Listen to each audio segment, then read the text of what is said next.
आता पाहूया राजकीय विश्वातल्या टॉप 9 बातम्या।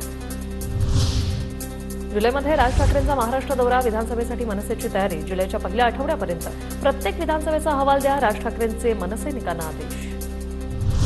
कराडमध्ये खासदार उदयनराजे भोसलेंकडून निळू फुलेंची नक्कल, उदयनराजेंच्या मिमिक्रीने कार्यकर्त्यांमध्ये एकच हर्षा पिकला। मुख्यमंत्री शिंदेंच्या भंडारा दौऱ्यावेळी मीडियाला घेऊन जाणारी बोट तुटली, बोटीचे 3 तुकडे। दुर्घटनेनंतर रेस्क्यू टीम पोहोचल्यानं मोठा अनर्थ टळला। भंडाऱ्यात मुख्यमंत्री शिंदेंकडून जलपर्यटन प्रकल्पाच्या पहिल्या टप्प्याचं भूमिपूजन, पूर्व विदर्भातील पदाधिकाऱ्यांसोबत बैठकीचंही आयोजन। विधानसभेला 8 ते 10 जागा मिळाव्यात, रामदास आठवलेंची महायुतीकडे मागणी। काँग्रेससोबत असताना आम्हाला विधान परिषदेच्या 7 ते 8 जागा मिळायच्या, आठवलेंचं वक्तव्य।